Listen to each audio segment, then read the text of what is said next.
प्रधानमंत्री जी कह रहे हैं, मुख्यमंत्री जी कह रहे हैं, तो कहीं इस बात में सच्चाई होगी।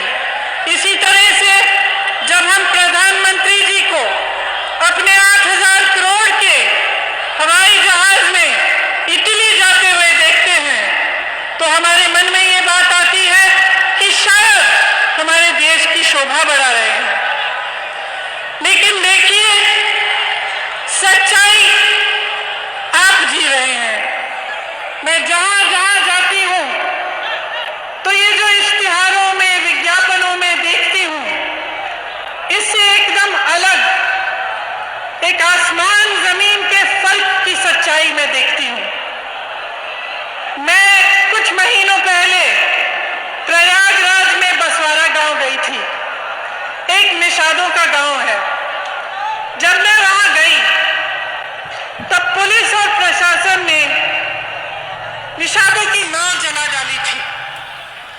बहुत ही संकट में थे गांव वाले। मुझे तट तक ले गए दिखाने के लिए कि कैसे बेहाल कर दिया था उनके नावों को, किस तरह से राख बना दिया था। प्रियंका गांधी जिंदाबाद। नाव निषादों की मां होती है, उनकी जीविका होती है। भारत की बची उम्मीद। आप जानते हैं कि अगर किसी का अधिकार है नदी पे तो निषादों का अधिकार है। इस सरकार ने वो अधिकार छीना।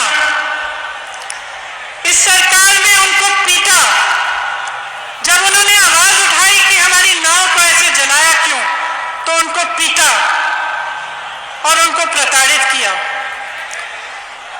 इसी तरह से जहां जहां मैं जाती हूं, मैं लखीमपुर खेरी गई, आप सबने देखा होगा। लखीमपुर खेरी में जिस तरह से किसानों की हत्या की गई और उनकी बिल्कुल सुनवाई नहीं हुई, उस तरह से सरकार ने दिखाया कि उसकी असलियत क्या है, कि जो बड़े बड़े विज्ञापन हैं, जो बड़ी बड़ी बातें होते हैं, उसकी असलियत, उसकी सच्चाई क्या है। उन्होंने दिखाया कि किस तरह से किसानों की इस देश में बिल्कुल सुनवाई नहीं रही। आज अगर किसान प्रताड़ित है, त्रस्त है, तमाम समस्याओं से जूझ रहा है, तो सरकार उसकी इतनी भी मदद करने के लिए तैयार नहीं है। इसी तरह से आप किसी भी वर्ग को लीजिए, दलितों को लीजिए, बुनकरों को लीजिए, पिछड़े वर्ग को लीजिए, कोई भी गरीब हो, अल्पसंख्यक हो, ब्राह्मणों के साथ भी भयंकर शोषण हुआ है। गुरु गोरखनाथ जी के विचारों से ठीक विपरीत योगी आदित्यनाथ जी का शासन चल रहा है। गुरु गोरखनाथ जी कहते थे, मन में रहीना, भेद न कहीना, बोलिवा अमृतवाणी, अगिला अग्नि होएवा हे अवधू, तो आपन होएवा पानी। लेकिन आज ये सरकार जनता के प्रति आग उगल रही है, हर रोज जनता पर आक्रमण कर रही है। आप लखीमपुर खेरी को देखिए तो आगरा को देखिए, जहां पे 30 दलितों को उठाकर 3 दिनों के लिए पुलिस के थाने में रखकर निर्ममता से मारा, पीटा। मैं उस परिवार से मिली, उस लड़की से मिली जिसके पति की हत्या उसके सामने पुलिस ने मार मार के की।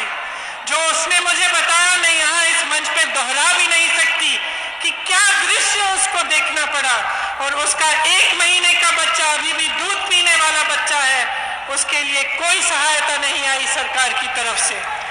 उसी तरह से जहां जहां मैं जाती हूं, मैं सिर्फ यही दुख देखती हूं कि जहां संकट है, जहां मुश्किल है, जहां संघर्ष है, वहां सरकार अपना चेहरा दूसरी तरफ कर लेती है और मदद नहीं करती।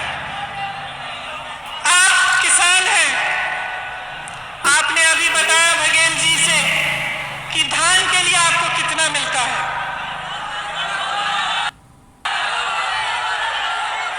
बघेल जी ने कहा कि कांग्रेस की जहां सरकार है छत्तीसगढ़ में, वहां 2500 का मिल रहा है।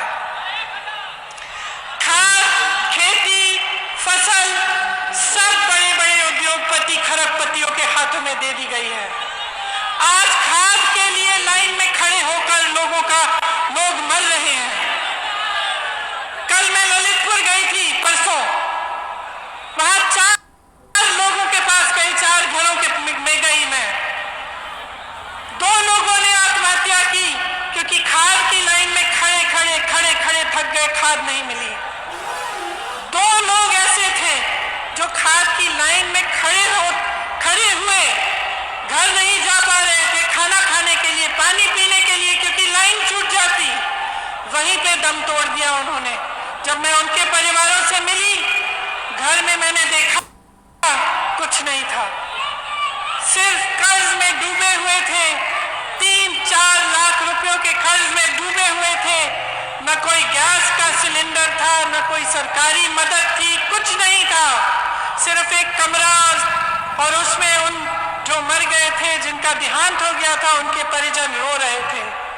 और ये दृश्य मैं जगह जगह देख रही हूं। यहाँ पे कहा गया है कि गन्ने की कीमत बढ़ाई जाएगी। मैं पूछना चाहती हूं, आज क्यों कह रहे हैं? 4.5 सालों से क्या किया? 4.5 सालों से क्या गन्ने की कीमत बढ़ाने का मौका नहीं मिला?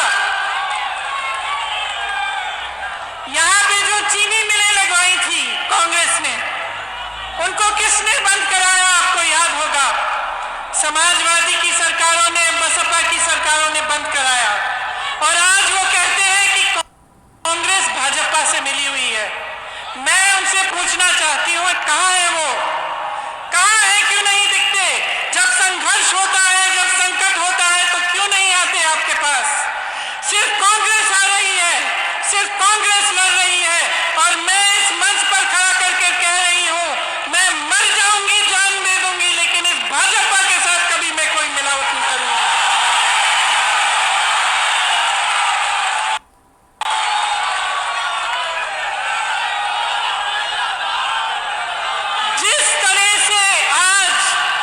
जिस तरह से आज महंगाई ने आपके जीवन खराब कर दिए हैं, जिस तरह से आप जूझ रहे हैं कि 1000 रुपए का पेट्रोल डीजल, 900 रुपए, 1000 रुपए में सिलेंडर, आप कैसे गुजारा करते हैं? मैं जानना चाहती हूं, कैसे गुजारा कर रहे हैं? जितने भी छोटे छोटे दुकानदार हैं, तमाम दुकानें बंद की गई है। यहां गोरखपुर में मैंने सुना कि बुलडोजर लगा रखा है।